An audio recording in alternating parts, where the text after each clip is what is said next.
हाय friends, मैं हूं Manav. Welcome to movie show. भी करते हैं आपस में पॉजिटिव सा नमस्कार और जय हिंद। देखो, फ्रीडम जब हमें मिला था, उसके पीछे की जो कहानी थी वो 200-300 साल का, 250 साल का स्ट्रगल था। 200 ईयर्स की तो मतलब छोटे से शुरू हुई शुरुआत, छोटी सी चिंगारी से लेके जब तक 1947 तक हमें आज़ादी मिली। उसके बीच में रंग रूप कास्ट वास्ट ज़्यादा नहीं आया, रिलीजन नहीं आया, लेकिन एंड होते होते बहुत ज़्यादा कड़वाहट हो गई। मैं हमेशा ही बोलता हूँ कि जो हिस्ट्री के पन्ने हैं हमारे, उसके अंदर आप जो देखते हो चीज़ें, वो आपको बहुत गहराई से ये दिखाती हैं कि मुस्लिम इन्वेजन हुआ, उसके बाद फॉल होना शुरू हुआ मुगल एम्पायर्स का, राइज ऑफ छत्रपति शिवाजी महाराज का राइज दिखना आपको नीचे मराठा एम्पायर का राइज देखते हुए मिला।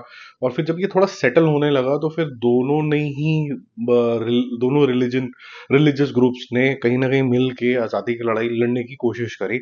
और फिर भटकवाने वाले लोग और ऊपर से ब्रिटिशर्स डिवाइड एंड रूल, उन्होंने अपनी चाल चल दी। मिडनाइट फ्रीडम इसी तरीके की कहानी है, फ्रीडम एट मिडनाइट।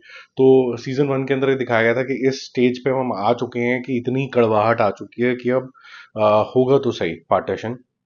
और ये पार्टीशन कैसे होगा, अब ये कहानी सीजन 2 में आपको दिखाई जाती है, जिसके अंदर बहुत सारी बातें करी गई हैं।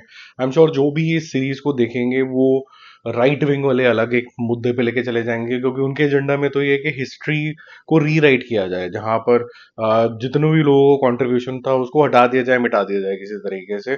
जबकि यहाँ पर जो सीरीज में बहुत अच्छा चीज दिखाई गई है निखिल लडवानी द्वारा, वो ये दिखाई गई है, जो इसके डायरेक्टर हैं, कि हर एक जो इंसान ने रोल प्ले किया था, चाहे वो महात्मा गांधी हो, चाहे वो ब्रिटिशर्स हो, नेहरू हो, सरदार पटेल हो, जिन्ना हो, ये इनके अंदर जो चीजें थी वो कहीं ना कहीं ह्यूमनाइज्ड तरीके की थी, तो वो फ्लॉड हो सकती है।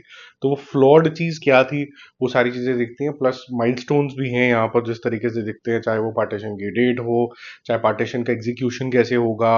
हैदराबाद को लेके भी एक अच्छी खासी सी टॉपिक यहाँ पर चलती है, जो इंटरेस्टिंग है, शायद काफी लोगों को नहीं पता होगा।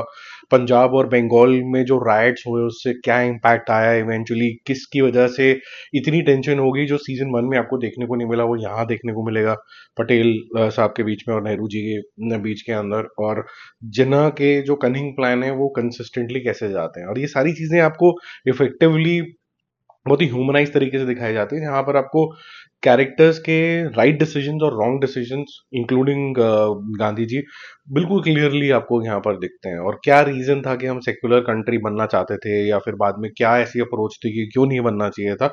सारे क्वेश्चंस को बहुत ही रीजनेबल तरीके से रखा गया, और उस टाइम पे किसकी क्या ईगो आई, क्या हालात बन गए, वो सारी पॉलिटिकल रीजंस, पर्सनल एजेंडास, बहुत अच्छा मिश्रण यहाँ पर किया गया। अब नकारने वाले लोग भी बहुत आएंगे, जैसे मैंने बोला, ये इच्छा आपकी है, आप इसको बिलीव करते हैं कि नहीं करते हैं।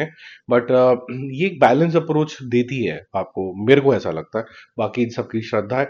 और श्रद्धा के बारे में अगर हम बात करें, तो जो श्रद्धा दिखाई है एक्टर्स ने, चाहे वो सिद्धांत गुप्ता हो जो नेहरू साहब का रोल प्ले करें, जकारिया साहब हो, बहुत पुराने आर्टिस्ट हैं, आरिफ, ये यहाँ पर जो उन्होंने जिन्ना साहब का रोल प्ले किया, राजेंद्र चावला साहब का तो बहुत ही औसम सा रोल है, यहाँ पर उन्होंने पटेल साहब का रोल प्ले किया, और भी बहुत सारे लोग जिन्होंने बहुत सिग्निफिकेंट तरीके से ज़बरदस्त तरीके की परफॉर्मेंस दी है। तो मेरी तरफ से तो 4 स्टार्स आउट ऑफ 5, बहुत इफेक्टिव तरीके से बनी है। वर्ल्ड बिल्डिंग बहुत शानदार है, स्केल अच्छा है, आप उस एरा में ट्रांसपोज हो जाते हो, और थोड़ा ओपन माइंड से देखो और सिर्फ एक ही तरीके की कॉन्वर्सेशन ना सुनो, क्योंकि जहां पर आपको एक लीडरशिप चाहिए होती है, वहां पर एक ऑपोजिशन भी स्ट्रांग चाहिए होता है। तो उस जमाने में क्या था आपको समझ में आएगा, और थोड़ा ओपननेस से देखोगे तो ये जबरदस्ती के जो एक्सट्रीम नरेटिव अब चलने लग गए हैं कंट्री के अंदर, आप शायद उसको थोड़ा सा क्वेश्चन तो करोगे।